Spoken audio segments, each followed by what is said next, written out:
Bismillahirrahmanirrahim. Assalamualaikum warahmatullahi wabarakatuh.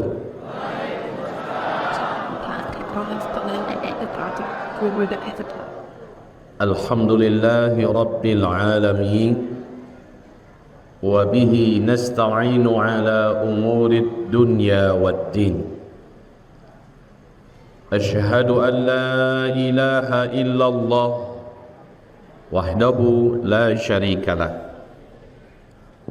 Wa ashhadu anna sayyidana wa habibana Muhammadan abduhu wa rasuluh la nabiyya ba'da.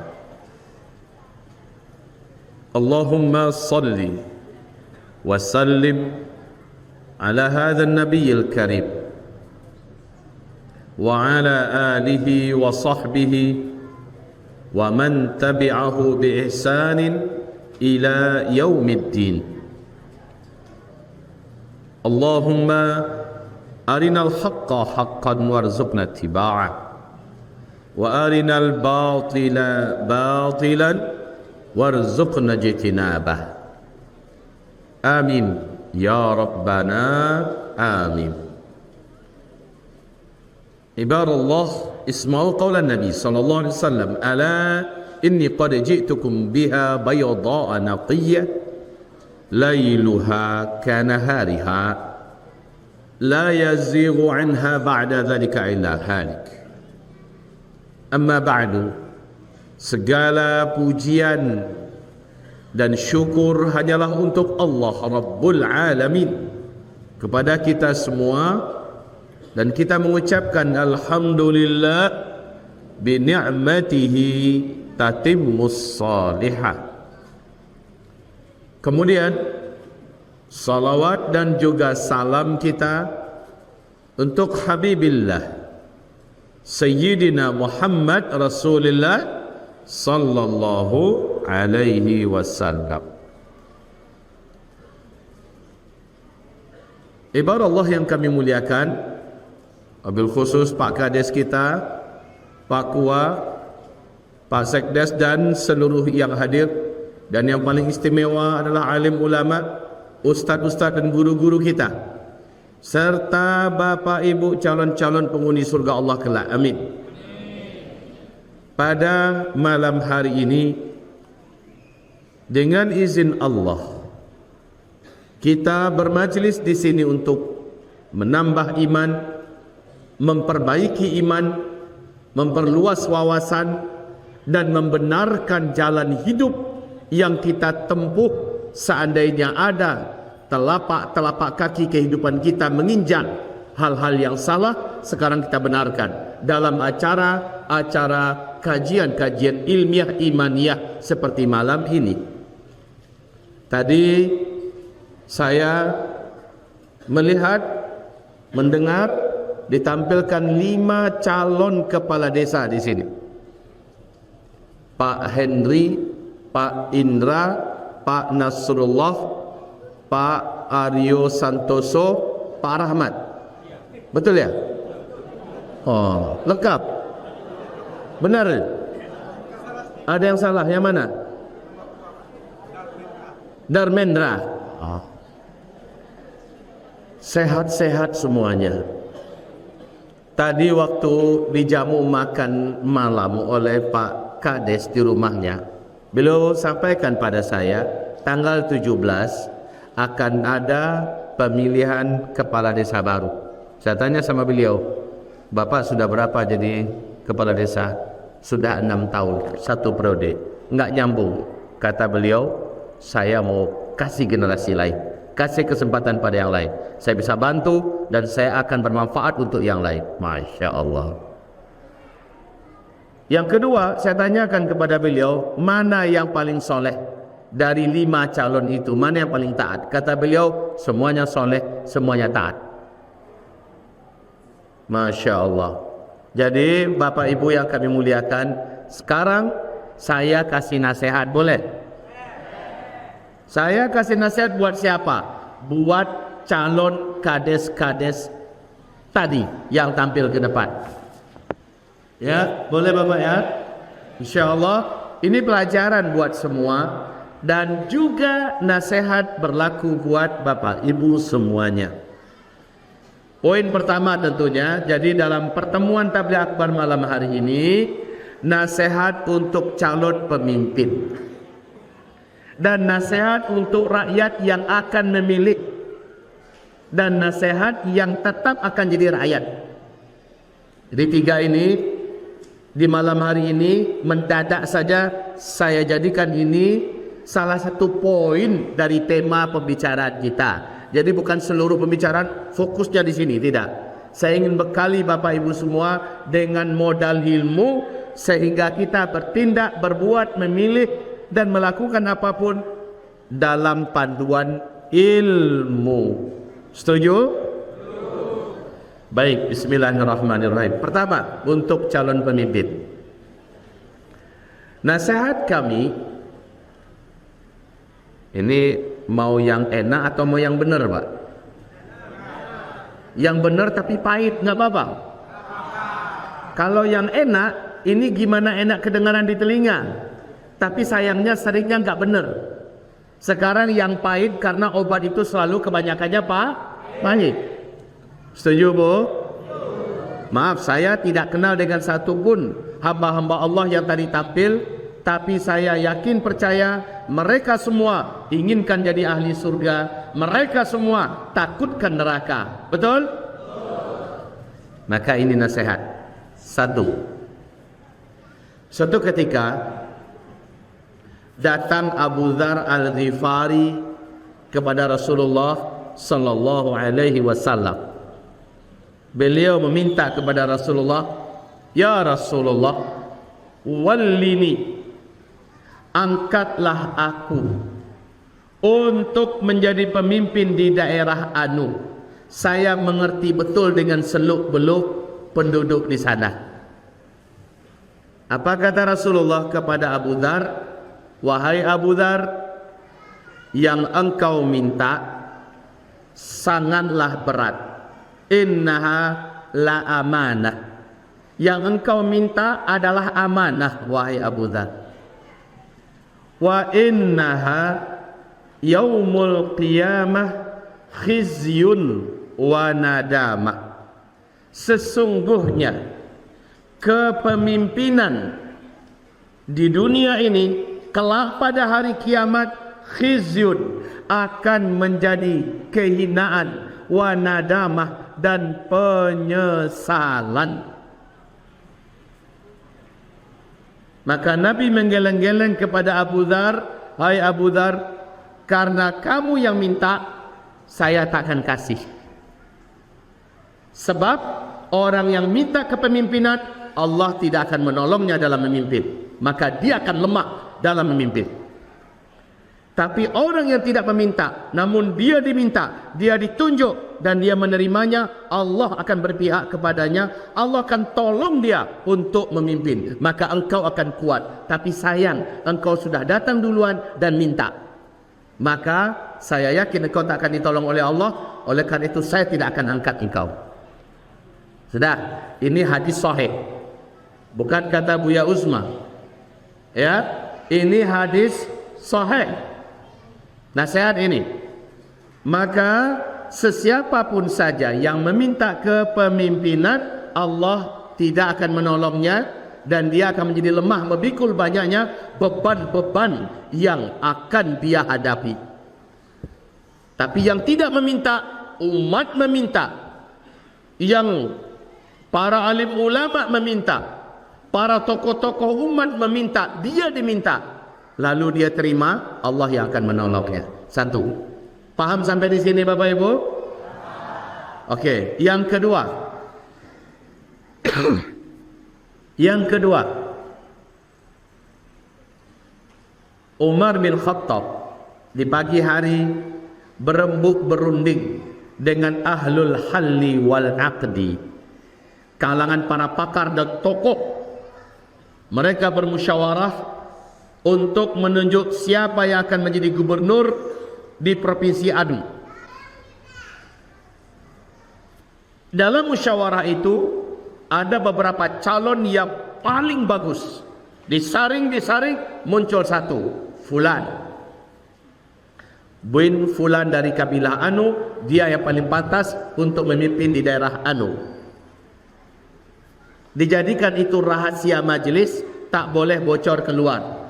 Karena si Fulan nanti sore akan dipanggil, yang namanya terpilih ya, oleh alul halli wal aqdi, dipanggil untuk diberikan jabatan dan mandat memimpin menjadi gubernur di daerah Anu. Begitu. Pagi itu ya keputusannya. Tiba-tiba di waktu asar, si Fulan yang namanya sudah terpilih dalam rapat pagi tadi datang kepada Umar bin Khattab radhiyallahu anhu dan dia berkata, "Ya Amiral Mukminin, saya adalah Fulan bin Fulan. Saya sangat mengerti seluk-beluk daerah Anu, provinsi Anu. Mereka semua mengenal saya dan sangat menghargai saya. Dan semua orang tahu siapa saya, bagaimana saya dalam beragama. Percayakanlah saya untuk memimpin di daerah provinsi Anu." Apa kata Umar bin Khattab?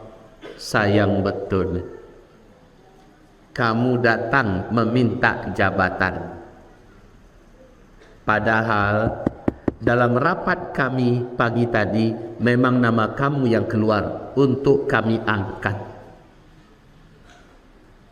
Nama kamu yang keluar pagi tadi untuk kami angkat. Tapi karena sekarang kamu datang, padahal jika kamu tak datang, kami resmi mengangkatmu. Tapi karena kamu sudah datang, Rasulullah perintahkan kami, jangan beri jabatan kepada orang yang mencarinya. Jangan beri kepemimpinan kepada orang yang memintanya, karena Allah tidak akan menolongnya. Banyak tamanduang gini. Iya, Pak? Banyak tamanduang namanya. Iya, Bu? Tu ba, kari tahu yang tu endak? Pahit atau lama? Ambo tak sarah kepada Bapak Ibu. Kalau ditaruhkan, mau taruhkan pedak pulang mulai. Ditaruhkan? Taruh nak? Ayo, you taruhin gitu. Cuma dan agak-agak tak kilan-kilan lidahnya menurut aja limo dosakan aku tadi yang tapil ke buku bakal Tapi baik Bapak Ibu. Yang ketiga, kau nampak baik dulu kau beko nama ni. Yang ketiga,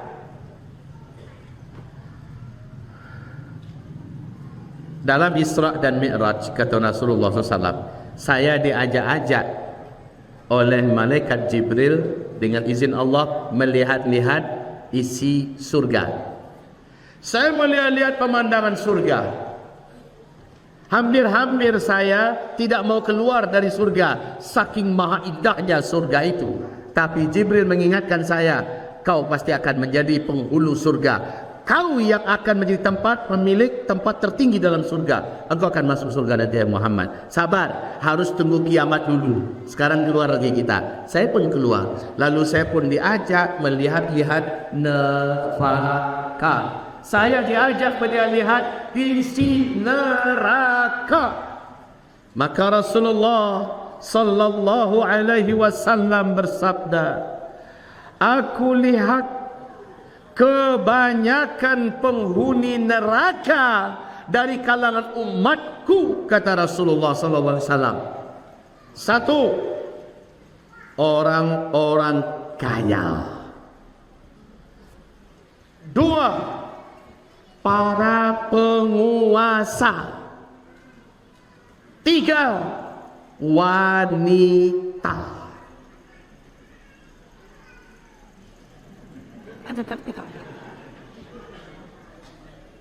Lihat terangnya tu Pak? Atau berapa anak-anak? Aku lihat kebanyakan dan mayoritas penduduk neraka dari kalangan umatku.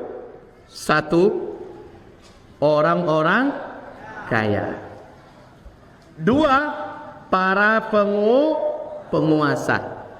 Tiga, kaum wanita.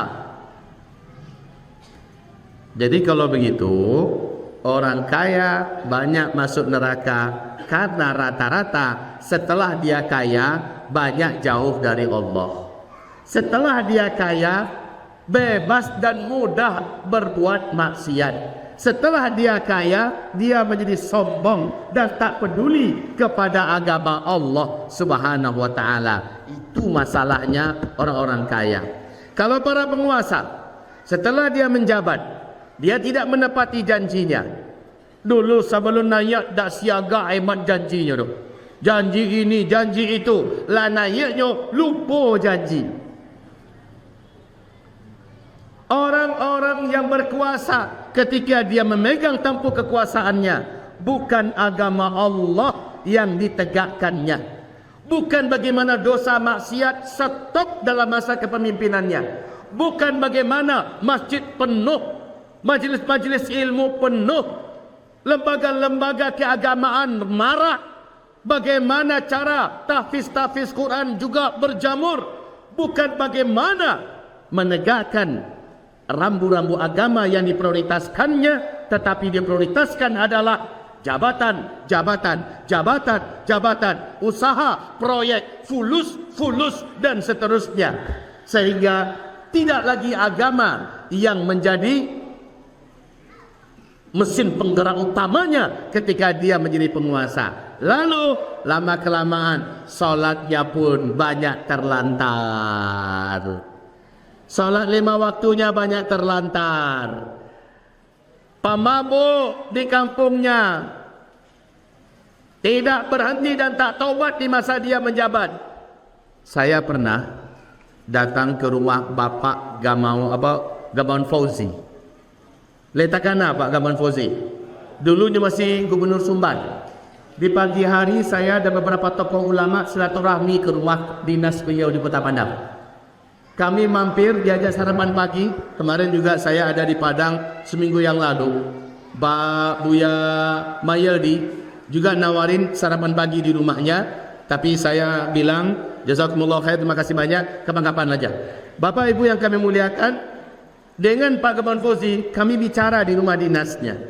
Saya sampaikan kepada beliau hadis.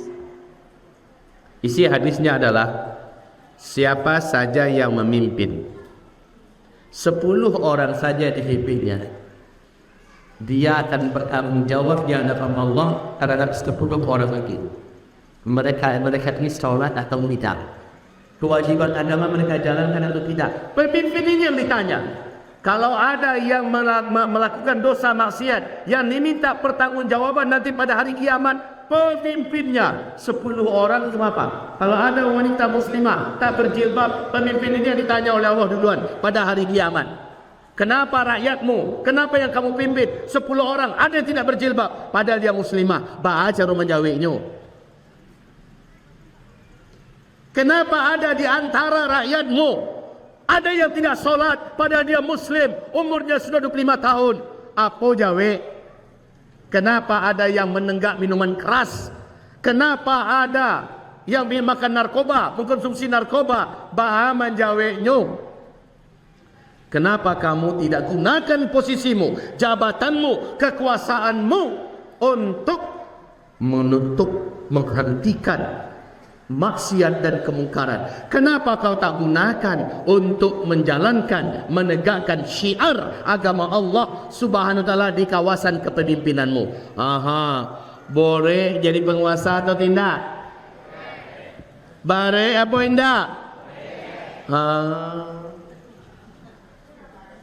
Gimana bare? Saroman jano Pak Kades. Apa diutar oleh Azman Bukir di Muhammad Anatik Ilham. Keadaan betul untuk memberikan kajian ta'akhir zaman dari jam 9 sampai jam 2 balik, kata beliau. Luar biasa, yang hadir puluhan ribu. Masjid beliau yang 3 lantai itu penuh sasak. Puluhan ribu hadir sampai keluar. Sampai jam 2 balik alun selesai. Padahal harusnya lah tutup. Kata jamaah tambah. Karena pembahasannya tentang akhir zaman ya. Kemudian dalam salat zuhur Kiai Haji Arifin Ilham bersampaikan, Bang Zul bisa nggak tambah sedikit lagi? Karena jamaah belum mau pulang, mereka minta tambah. Materi akhir zaman. Mungkin ada di antara kita yang kalau mereka itu kajian yang akhir zaman, saya sangat banyak menguraikan tentang bagaimana kondisi akhir zaman kita sekarang ini, ya.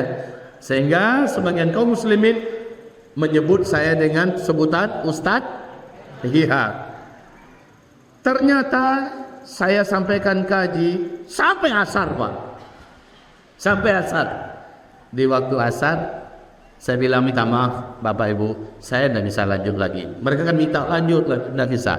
Pesawat saya terbang jam 5:30. Saya khawatir ini sore kabarnya macetnya luar biasa. Tapi karena ini terpaksa saya lanjutkan sampai asar tadi, dan betul walaupun habis sholat asar saya berangkat, tetap saja saya terlambat ditinggalin pesawat. Di sela-sela acara, Ustadz Arifin Ilham minta ada 30 orang pengusaha muda. Nah, Ustaz Arifin Ilham salah satu hal yang spesialis beliau menyampaikan samping zikir ibadah, yaitu tentang membakar semangat para pemuda yang memiliki ekonomi bagus untuk berpoligami. Betul? Jadi beliau minta pada saya, Bang Zul, tolong sampaikan Bang, ini ada 30 orang pengusaha-pengusaha muda yang tajir. Para istrinya telah sampaikan ke Arifin, mereka semua telah siap bila suaminya kembali menikah. Tolong Bang, kasih motivasi kepada mereka, kuatkan mereka supaya program poligami ini sukses. Apa kata saya kepada Ustaz Arifin Ilham? Ustaz, tidak salah minta tolong Ustaz ini. Maksudnya, jangan menyesal Ustaz Arifin ya. Kalau saya menyampaikan masalah poligami nanti yang terjadi sesuatu yang Ustaz Arifin tak bayangkan. Allah Arifin percaya sama Bang Zul katanya. Dikumpulkannya Pak 30 orang juga gagah, ganteng, pengusaha, pedagang sukses, pebisnis. Saya tanyakan mereka, betul kalian mau berpoligami? Betul. Istri kalian bagaimana? Sudah siap semua. Mereka sudah datang pada Ustaz Arifin Ilham. Baik, duduk sebentar. Dengarkan nasihat saya. 25 menit saya sampaikan kepada mereka bagaimana lelaki yang berpoligami dalam Islam. 25 menit apa yang terjadi? Dari 30 orang yang tadi mengikuti kajian motivasi, judulnya motivasi untuk poligami ini, 28 orang mundur. 2 orang yang bertahan untuk tetap akan melanjutkan dan yakin akan bisa. 28 orang mundur. Ustaz Arifin Ilham akhirnya geleng-geleng kepala. Abang ngomong apa tadi sama kader-kader Arifin ini? Apa kata saya? Ustaz, kan tadi udah dibilangin, jangan nyesel ya kalau saya yang ngomong. Karena saya lebih baik cerita apa adanya, bagaimana nasib orang-orang yang berpoligami tetapi tak pandai berpoligami di akhirat, bagaimana nasibnya, apa yang akan diderita dan ditanggungnya. Baik, sekarang para pemimpin, kita kembali pada tema kita ya. Para pemimpin, kalau seandainya dengar kajian ini, tak kita sedorang ini sisir pengilang setelah lain. Nama limut ini mundur sana dia. Tu siapa mimpin awalnya? Saya harap setelah mendengarkan kajian ini, satu aja yang saya minta kepada setiap calon pemimpin, jika ada terpilih, dari sekarang luruskan niat. Itu dulu ya. Dari sekarang luruskan niat. Ya Allah, ampuni hamba jika sebelumnya niat hamba memang untuk gagah-gagahan, memang untuk pokoknya saya jadi pemimpin, memang pokoknya tidak ada niat saya untuk ke depan saya akan tegakkan kebenaran, saya akan glamorkan syiar agamamu, saya akan menutup dosa-dosa dan pintu-pintu maksiat dari wilayah kekuasaan saya. Sekarang saya rubah niat saya, ya Allah, saya maju untuk agamamu. Gitu. Saya maju untuk menjadikan masjid-masjid rami, wanita-wanita muslimah menutup aurat, tempat-tempat maksiat bubar. Saya maju untuk menjadikan dakwah, pengajian, majlis ilmu, pondok pesantren subur makmur. Saya maju untuk menjadikan agama adalah ciri khas desa yang saya pimpin. Baik itu, Pak. Jadi kalau seandainya azabnya dirubah, ya Allah, izinkan hamba menjadi seorang yang Engkau tolong. Ampuni hamba, karena hamba sebelumnya berniat tidak agamamu prioritas hamba. Itu pertama. Kalau begitu maju. Maju, bismillah. Kalau tak pilih, tepati janjinya. Kalau menang, tepati janjinya. Kalau tidak menang, ucapkan alhamdulillah. Halo, bapak-bapak calon.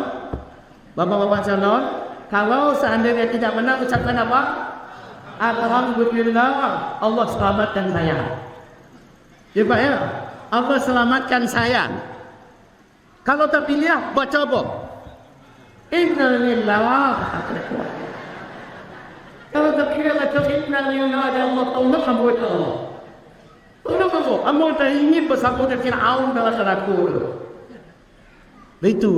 Jadi jangan tabaliak, tapi lihat awak langsung buat syukuran. Ucapkan alhamdulillah. Salah Pak.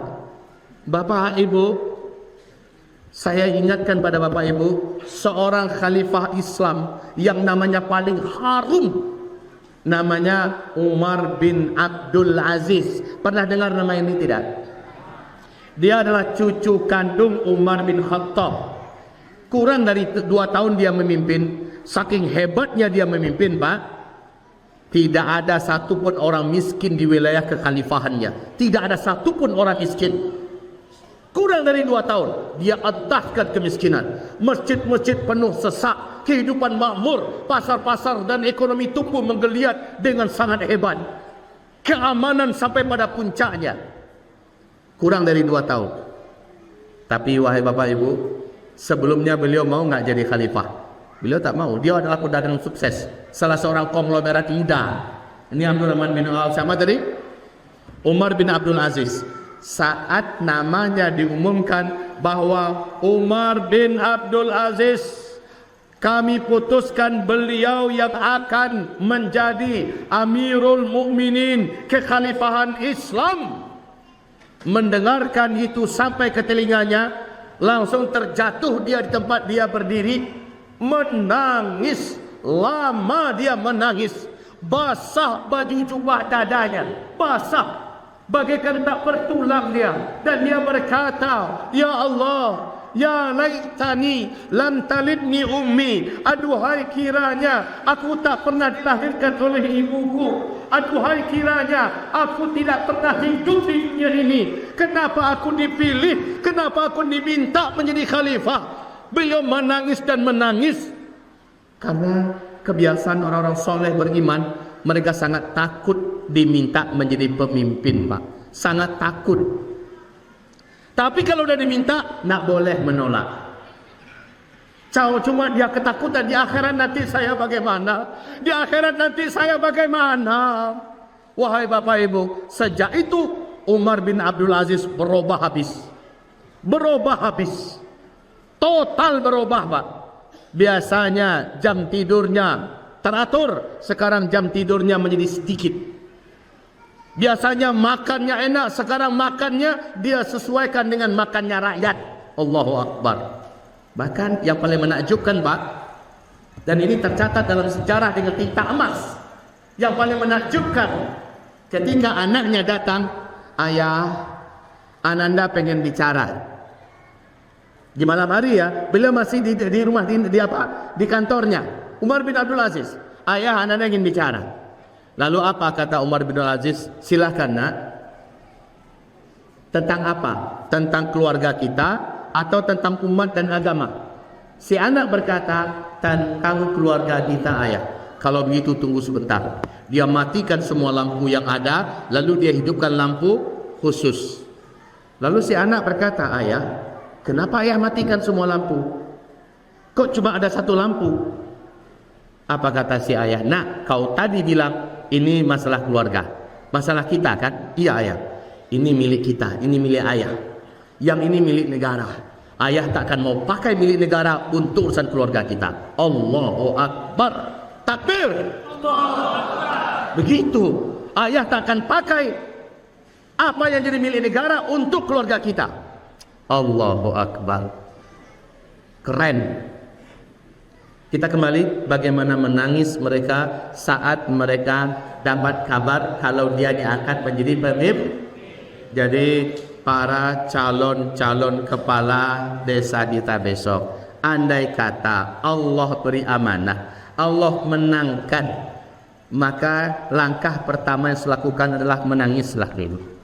Menangis, apakah saya akan selamat nanti di akhirat?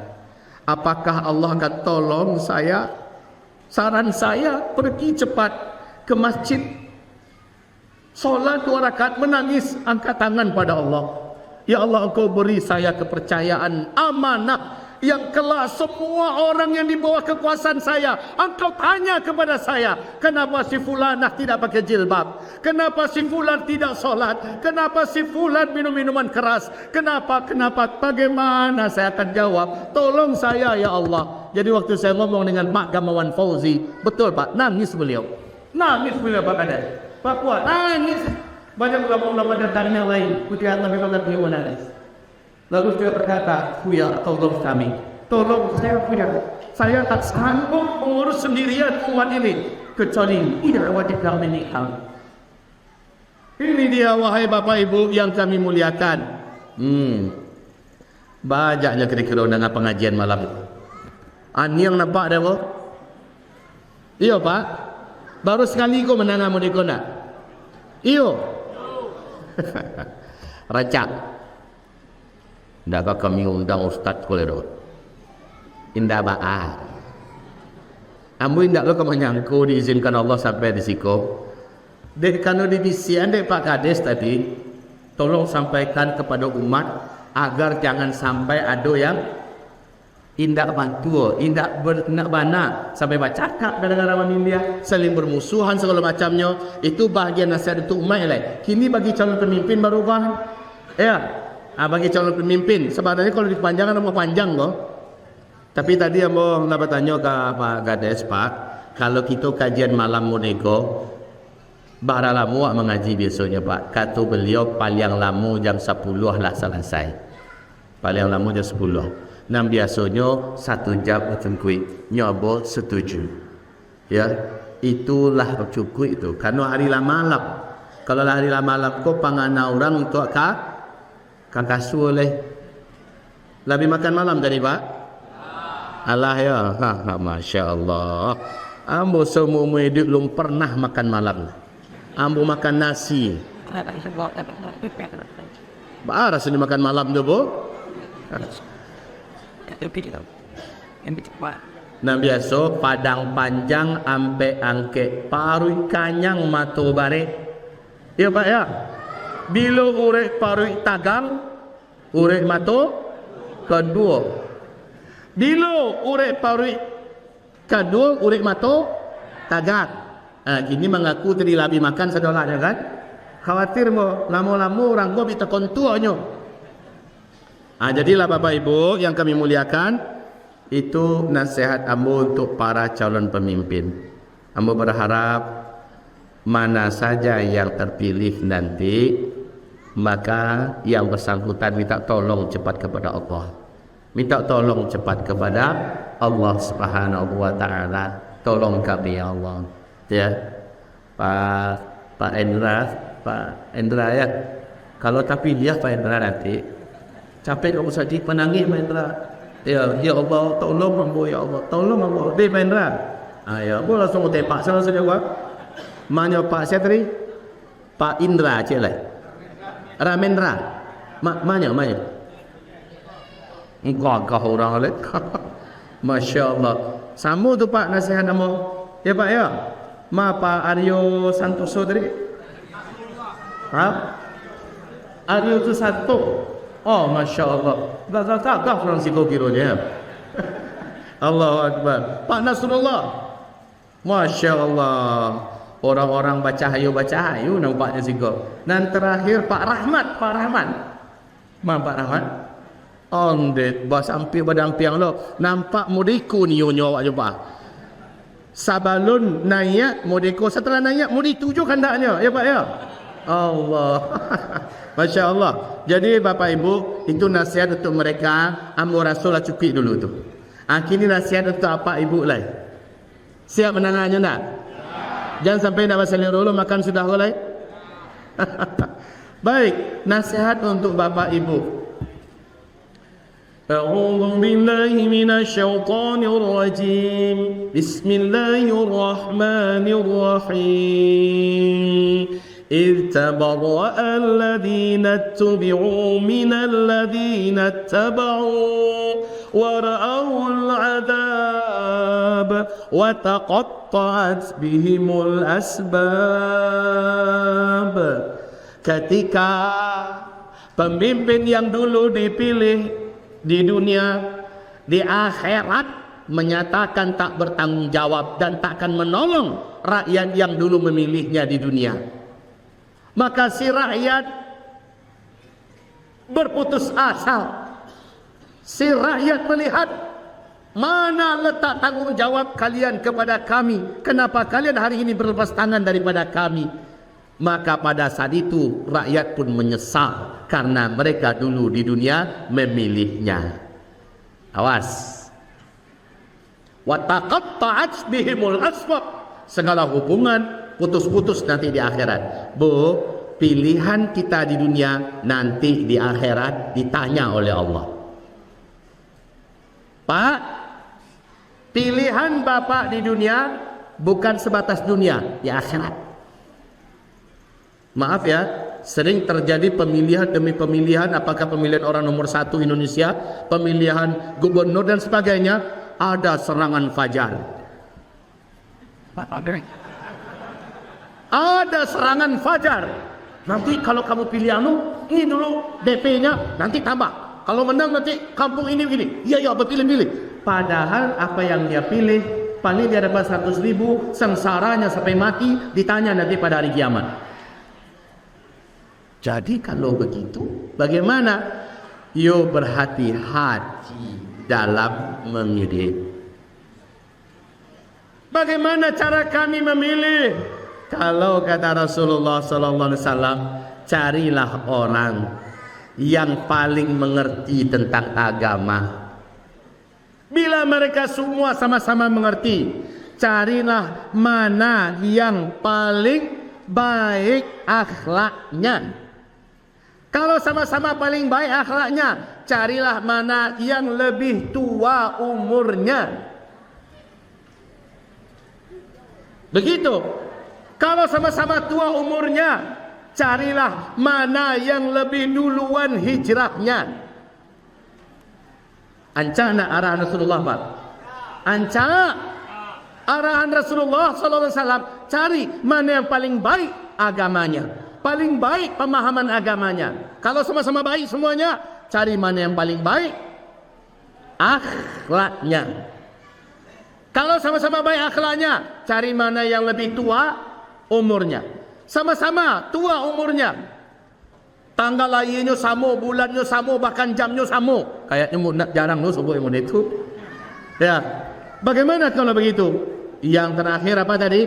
Mana yang paling awal hijrahnya. Tak mungkin lo sama orang sendiri jarang sebut yang model. Tapi begitulah Rasulullah memandu kita bagaimana cara memilih. Jangan sembarang osiano nyu keluarga ambo, inyo sajalah ambo pilih. Si fulan inyo sa partai jo ambo, inyo sajalah ambo pilih. Bapak akan bertanggung jawab nanti pada hari kiamat. Ibu bertanggung jawab. Itu cie. Yang kedua, wahai Bapak Ibu yang kami muliakan, memilih samu di orang kabalanjo di pasar. Ma di antara sekian model kain nan kata raga di awak nan kawa wa biak wa balik. Maka tak perlulah sampai yang wajib akhirnya terbuang. Persaudaraan muslim lebih mahal daripada apapun saja. Gara-gara mau memilih kayak lakum dinukum waliyadin. Iko kubu sianuko, ko kubu sianuko sobok di jalan ndak masih sapuan dah. Malengok, cua. Kenapa? Nyumin dia sianu. Den sianu. Ya Allah ya Rabb, sampai mau itu bana. Awak pakai cek tadi. Awal-awal kita berbeda pilihan boleh. Kalau anda namo demokrasi itu hak asasi kita. Di alam demokrasi pilih siapa yang kita mau silakan. Tapi jangan sampai beda pilihan menjadikan kita beda kiblat, menjadikan kita tidak bertegur sapa di jalan, tidak mau bersalam-salaman, tidak mau bermesra-mesraan. Seperti yang saya katakan tadi, coba lihat mereka, bagaimana mereka tadi saling bersalaman, saling tertawa, saling tersenyum. Lalu ternyata nanti mereka dipilih, mereka tidak terpilih, mereka akan tetap bersaudara, bersahabat. Kalau mereka bisa begitu, kenapa para calon pengikut, calon pemilih bisa tidak bertegur sapa sampai hari kiamat? Inna lillahi wa inna ilaihi rajiun. Jadi jangan sampai masalah memilih ini menjadikan kita bermusuhan. Jangan sampai. Bapak, Ibu, nomor 1, nomor 2 ada selesai. Nomor 1 tadi, memilihlah dengan hati-hati. Pilihan kita adalah nasib akhirat kita, bukan nasib dunia saja. Yang kedua, memilihlah siapa yang kita yakini, tetapi jangan sampai berbeda pilihan menjadikan kita bermusuhan. Na'udzubillah. Apa kata Rasulullah? Siapa yang tidak menegur saudaranya lebih dari 3 hari, amal solehnya Allah tidak akan terima.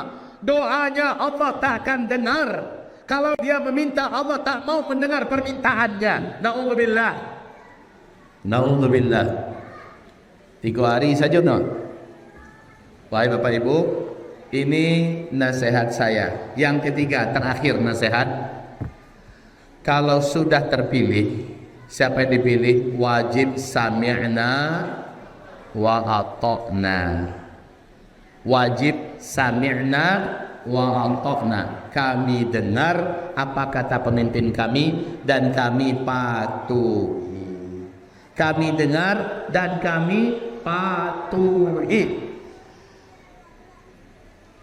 Siapa yang tidak pandai mendengar, tidak pandai mematuhi, maka dia tidak disebut bisa berjamaah. Siapa yang tidak bisa berjamaah, dia tidak diakui sebagai seorang muslim. Apa kata Umar bin Khattab? La islama illa bil jamaah. Tidak ada Islam kalau dia tidak mau berjamaah. Wala jama'ata illa bis sam'i wat ta'ah.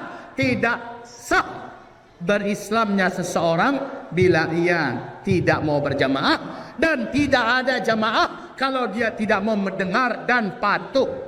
Nah, jamaah dalam hal ini adalah kita berinteraksi antara rakyat dengan penguasa. Penguasa iya awalnya kita pilih, tapi setelah dia terpilih kita terikat dengannya. Terikatnya apa? Sami'na wa ata'na. Selama yang diperintahnya bukan dosa dan maksiat, patuhi. Selama yang diperintahnya bukan dosa dan maksiat, patuhi. Kepada seluruh rakyat desa Tanjung ya tadi ya. Desa Tanjung. Untuk desa Tanjung hari Jumat seluruh lelaki wajib di masjid, kecuali yang sakit tergeletak, kecuali yang sedang safar. Maka kami akan periksa siapa saja lelaki yang ketahuan ada di rumahnya, kami akan arak rame-rame ke masjid. Diumpama sesuai enggak dengan agamanya? Sesuai. Kalau sesuai wajib taati. Siapa saja wanita yang ada di desa Tanjung, maka wanita yang sudah akil baligh wajib menutup auratnya. Bila keluar rumah, kami akan lakukan razia. Siapa yang tidak pakai jilbab, maka kami akan menyekolahkan khusus untuk ditatar, dipermak imannya, diberitahu bagaimana wajibnya memakai jilbab.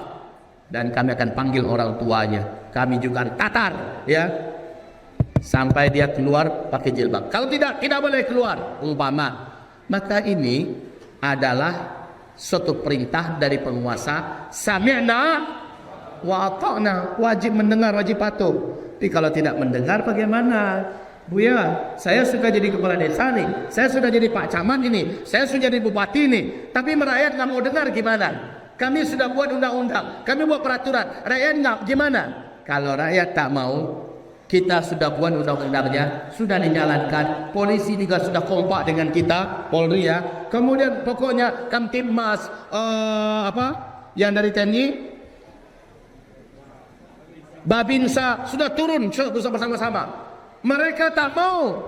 Kalau begitu, yang tak mau sudah tidak ditanya lagi penguasanya, tetapi rakyatnya itu ditanya nanti di hadapan Allah. Kenapa kamu dulu tidak Islam? Islam ya Allah, bohong. Orang Islam itu dia tunduk pada pemerintahnya. Orang Islam itu patuh pada penguasanya selama bukan dosa dan maksiat. Kamu disuruh, yang suruhan penguasamu sama dengan yang aku suruh.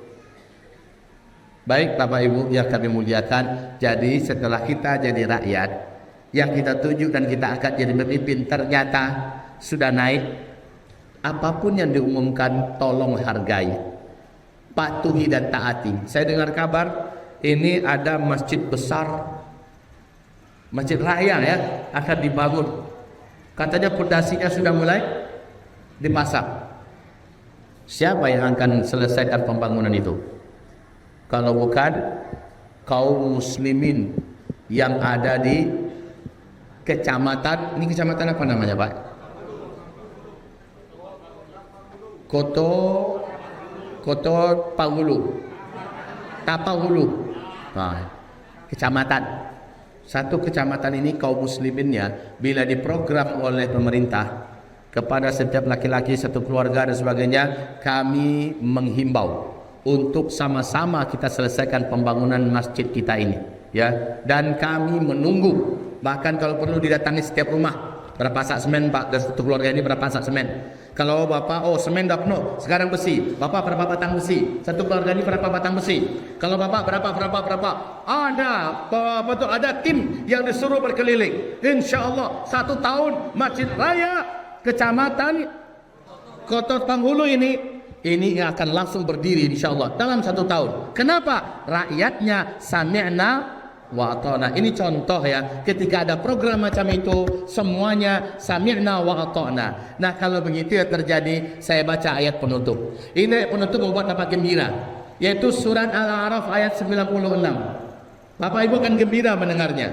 A'udzu billahi minasyaitonir rajim. Bismillahirrahmanirrahim. Walau anna ahlal qura amanu wattaqaw lafatahna alaihim barakatin minas sama' lafatahna alaihim barakatin minas sama'i wal ardh ولكن كذبوا فأخذناهم بما كانوا يكسبون. Allah berjanji, kalau penduduk negeri sudah beriman, mereka menjalankan perintah Allah, meninggalkan larangan, mereka bertakwa, aku akan bukakan untuk negeri itu pintu-pintu rezeki yang penuh barakah dari langit dan pintu-pintu rezeki yang penuh barakah dari bumi. Negeri itu akan makmur, negeri itu akan sehat, negeri itu akan sejahtera, orang-orangnya akan kaya, mereka akan sehat-sehat, penyakit akan jauh, kekacauan dan keancaman kriminalitas akan hilang dari negeri itu. Saya jamin. Itu Allah yang berfirman. Surat apa tadi Pak? Surah Al-A'raf ayat berapa? 96. Ayat 96, Allah jamin negeri, kecamatan ini atau desa Nanjung ini dijamin oleh Allah akan seperti Brunei Darussalam. Amin. Kaya tapi beriman. Amin. Ya Rabbal. syaratnya rakyat kompak dengan penguasa yang beriman. Ketika penguasanya menganjurkan, sami'na wa ata'na.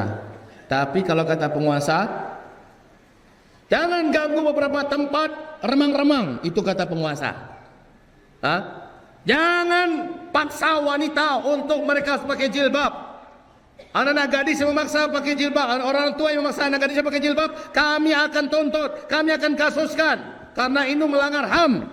Maka itu perintah daripada penguasa yang fasik, maka kita tidak boleh mentaatinya. Sebagai orang tua, saya bertanggung jawab di hadapan Allah Subhanahu wa taala. Saya ditanya oleh Allah, kamu punya anak gadis, kenapa kamu tidak sudah dipakai jilbab? Oh, karena penguasa saya melarang ya Allah. Kamu tak penguasa, kamu taat saya. Bagaimana jawaban kita? Taat engkau ya Allah, maka kenapa kamu tetap mentaati pemimpinmu? Mentaati pemimpin selama pemimpin itu tidak menyuruh kita untuk berbuat dosa dan maksiat kepada Allah Subhanahu wa ta'ala.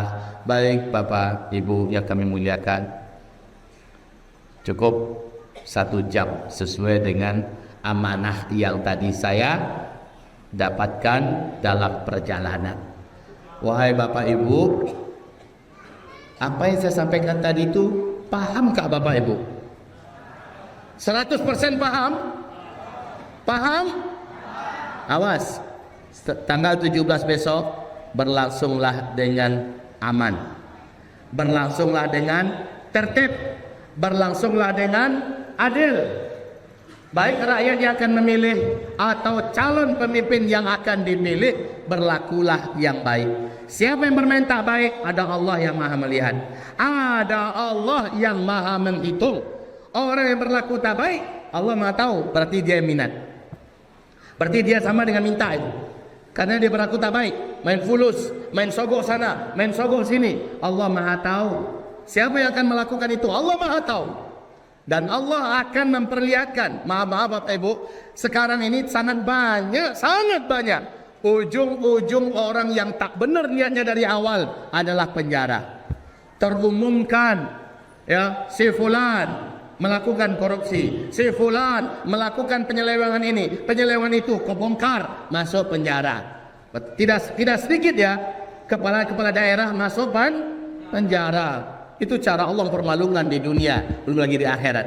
Jadi Bapak Ibu yang kami muliakan, saya tahu Bapak Ibu setelah ini jerah dan kapok mengundang Buya Uzma kemari. Ya, besok-besok tidak lewat cari ustaz yang lambi-lambi sajalah. Ustaz nak patang kau pahit-pahit kata-katanya yang kedua. Bagi saya, dakwah itu sifatnya memberikan pengaruh, mengobati, mengingatkan, menyadarkan.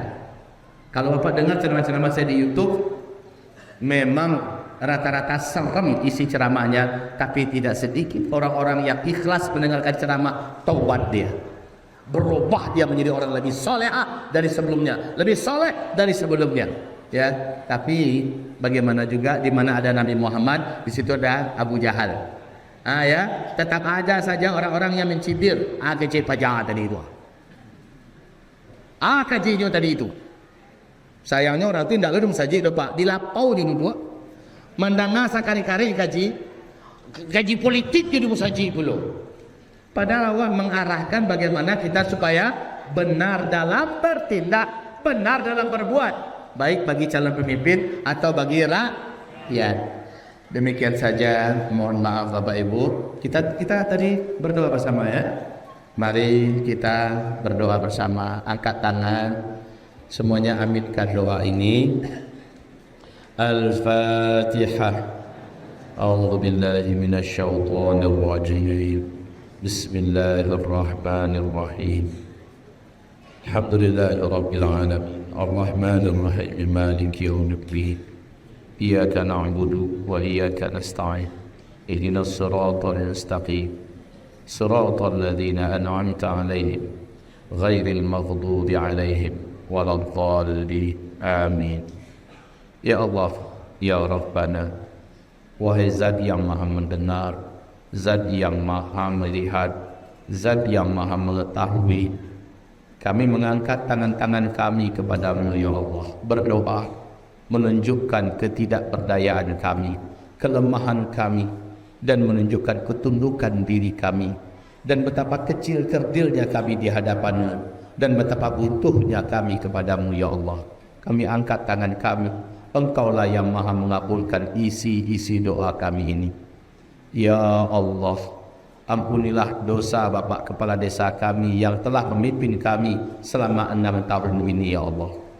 Tolonglah beliau untuk menjadi muslim yang lebih kafah, menjadi lebih sehat imannya setelah ini, dan lebih bermanfaat bagi rakyat setelah ini ya Allah.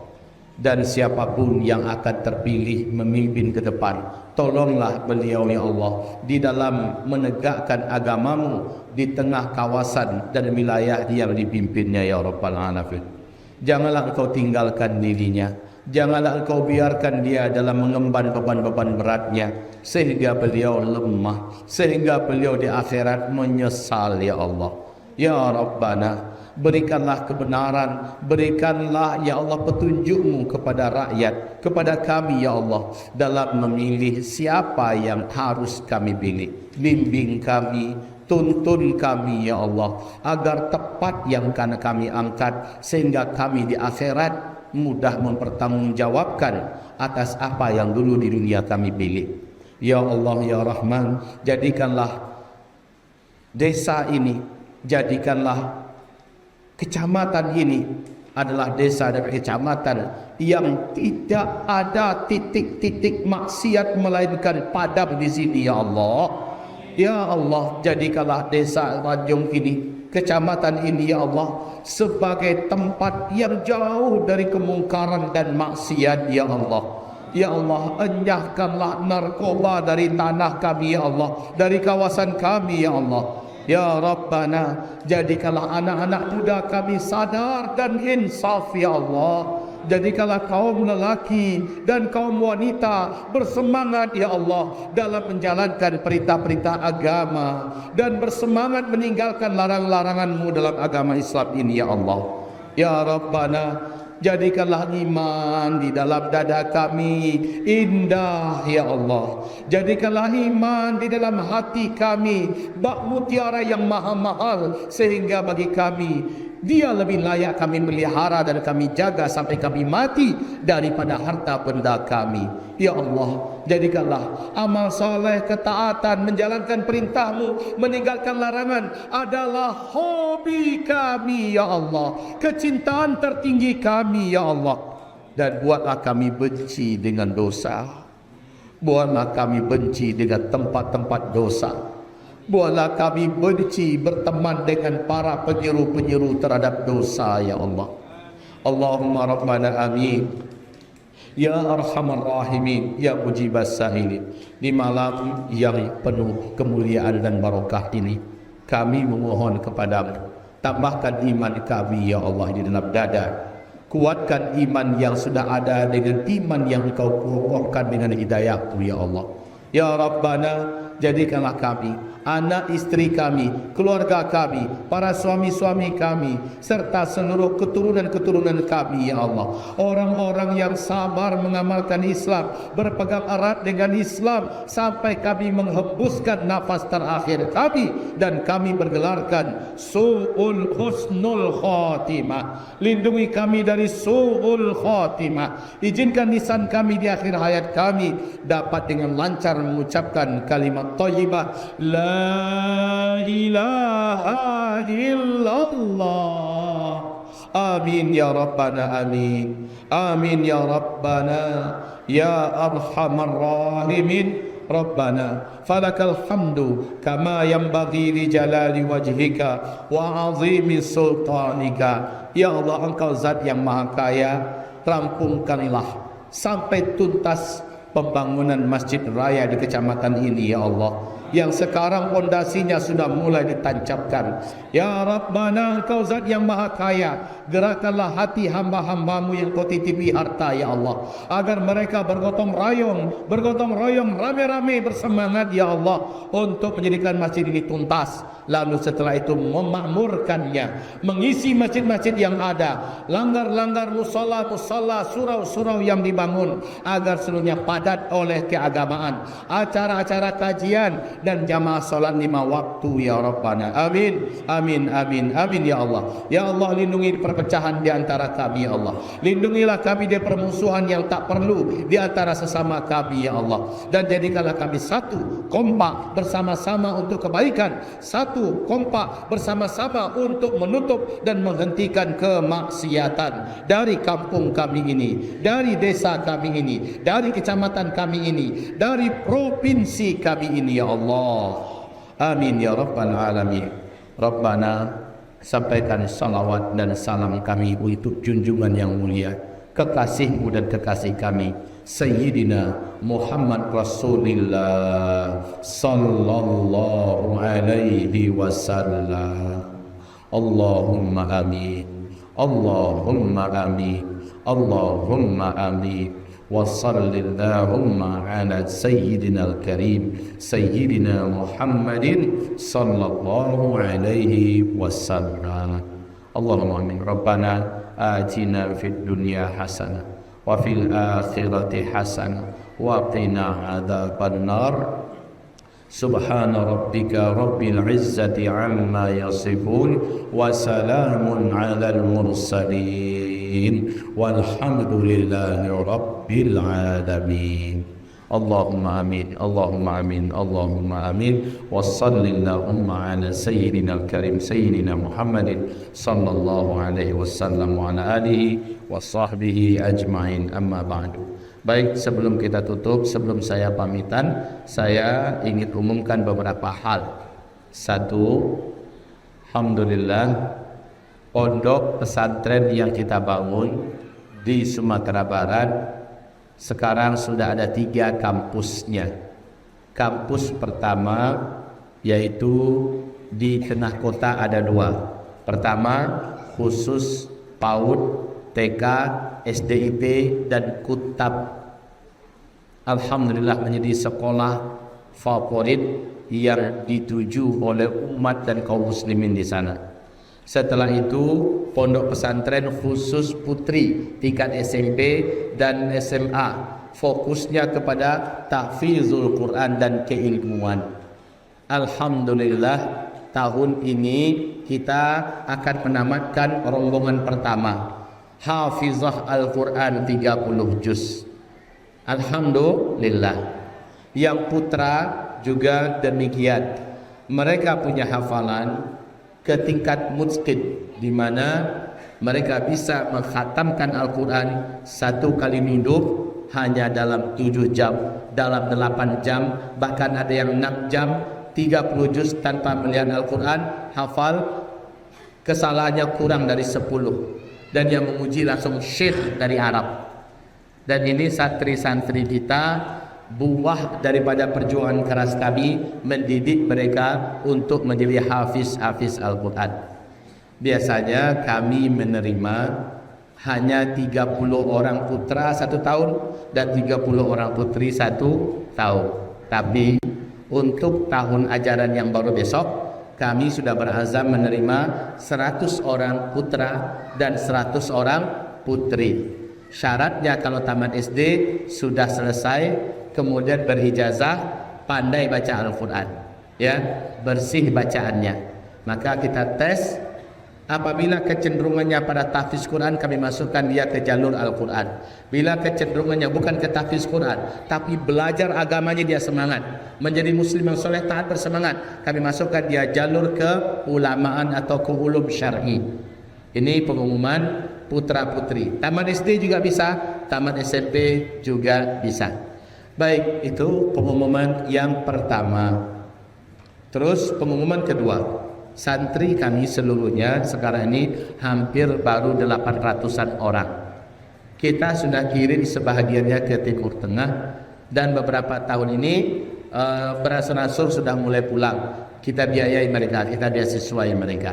Bapak Ibu yang kami muliakan, sekarang untuk Bapak Ibu ketahui kemana saya berdakwah, saya pasti membawa sunnah Rasulullah untuk bermanfaat buat umat, di satu sisi bermanfaat untuk agama yang diemban dan dibawa oleh Rasulullah. Apa itu? Kata Rasulullah berikut ini: siapa di antara kamu yang sakit, wajib berobat dengan 2 penyembuh yang pasti menyembuhkan.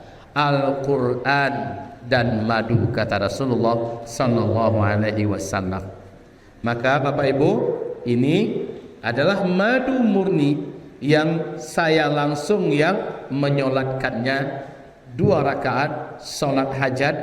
Setelah itu meruqyahnya. Kita buka seluruh madu-madu itu yang diproduksi oleh tim orang-orang beriman kita. Kemudian setelah itu saya ruqyah dengan ayat-ayat pilihan. Mohon kepada Allah, siapapun hamba-Mu yang sakit ya Allah, apapun penyakitnya, apakah medis, non medis, gangguan jin, sihir, terkena ain, bila mereka konsumsi ini, sembuhkan mereka ya Allah. Engkaulah Sang Maha Penyembuh. Allah dan Rasulnya menjamin Al-Quran pasti menyembuhkan, madu pasti menyembuhkan, dan ini sudah dipadukan dua-duanya. Bapak Ibu, manggaleh Buya Kodi Musaji. Saya katakan pada Bapak Ibu, ini punya keuntungan. Seluruh keuntungannya 100% adalah untuk menolong agama Allah Subhanahu wa taala. Maka dengan ini saya pede menyampaikan pada Bapak Ibu, karena ini keuntungannya 100% untuk agama Allah. Lebih 30% santri kita tak mampu Pak, dari sini kita mensubsidinya. Guru-guru kita hampir 200 orang jumlahnya, dari sini kita mensubsidinya. Santri-santri kita beasiswa ke Timur Tengah, dari sini kita membiayainya. Banyak urusan dakwah, pembangunan masjid, pesantren, dari sini kita mengambilnya. Jadi dengan ini Bapak Ibu, Bapak jangan ragu, Bapak berjual beli dengan Allah Subhanahu wa taala. Di samping Bapak mendapatkan kesembuhan dari Allah, yang menyembuhkan bukan madu, yang menyembuhkan adalah Allah. Madu dan ruqyah adalah upaya yang direkomendasikan oleh Allah dan Rasulnya. Jadi cara konsumsinya, minumlah sebelum Bapak Ibu makan dan minum. Ya, boleh dengan air hangat, boleh langsung. Kalau sanggup langsung. Terus berikutnya yang ini adalah kesturi. Bibit dan biang asli yang kami impor dari India juga saya ruqyah. Nah ini berguna sekali untuk orang yang mendapatkan gangguan jin, gangguan syaitan. Cara menggunakannya, oleskan di ubun-ubun, di belakang telinga, kiri kanan, di depan dagu yang bagian bawah, dan di urat nadi kanan, urat nadi kiri, di lubang pusar, dan di ketiak kita. Lalu setelah itu berdoa kepada Allah. Jika di tubuh hamba ya Allah ada gangguan jin dan syaitan yang terlaknat, maka enyahkan mereka ya Allah. Hilangkan mereka. Bila gangguan itu ada di anak kita, di keturunan kita, lakukan hal yang sama. Begitu juga kalau yang diganggu adalah tempat usaha kita, mobil kita, rumah kita dan sebagainya. Buka saja tutupnya, teteskan 7 tetes ke bejana yang ada air, diaduk, lalu bentak tempat itu. Hai musuh Allah, keluar kamu, enyah dari tempat ini, lalu percikkan. Bismillah, Allahu Akbar. Allah akan hilangkan semua gangguan itu. Lakukan itu pagi petang, paling tidak 7 hari berturut-turut. Setelah hilang, merasa nyaman dan tenang lagi tempat itu, maka hentikan, stop. Pakailah untuk pakaian pribadi kita. Demikian Bapak Ibu, sementara kecil ini dari hadis Nabi berkaitan dengan yang gangguannya berkaitan dengan nafas, pernafasan, lambung, hidung, apapun yang berkaitan dengan asma dan sebagainya, maka kistul hindi kata Rasulullah dapat dengan izin Allah menyembuhkannya. Nah semuanya ada di luar sana, dapatkanlah sekaligus berniat menambah tabungan akhirat. Tambahkan tabungan akhirat, minta kebaikannya dari Allah, minta kesembuhannya dari Allah. Semoga bermanfaat. Demikian dari saya. Mari sama-sama sekarang kita baca surat Wal Asri. A'udzu billahi minasyaitonir rajim. Bismillahirrahmanirrahim. Wal 'asr. Innal insana lafi khusr illa alladhina amanu wa 'amilus shalihat wa tawassaw bil haqq wa tawassaw bis sabr. Allahumma arhamna bil Qur'an wa sadaqallahul azim. Lalu kita sama-sama membaca doa kafaratul majlis. Apa kata Nabi? Siapa yang membaca doa ini, maka sebelum dia berdiri di tempat duduknya masing-masing, Allah gugurkan semua dosa-dosa kecil yang terlanjur ia buat sebelum itu, semuanya. Jadi mari kita baca doa kafaratul majelis ini Pak bersama-sama, dan biasakan terus asal ada pertemuan, pengajian atau apa saja sebelum bubar baca doa ini. Mari sekarang kita baca bersama-sama. Subhanakallahumma, silakan. Wa bihamdika asyhadu an la ilaha illa anta astaghfiruka wa atubu ilaik walhamdulillahi rabbil alamin.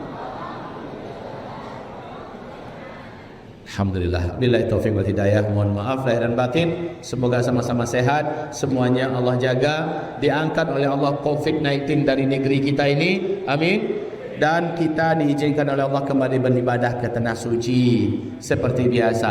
Allah makmurkan kampung kita, Allah sejahterakan negeri kita, dan Allah jadikan maksiat hilang dari tanah air kita, amin ya rabbal alamin. Wabillahi taufiq wal hidayah. Assalamualaikum warahmatullahi wabarakatuh.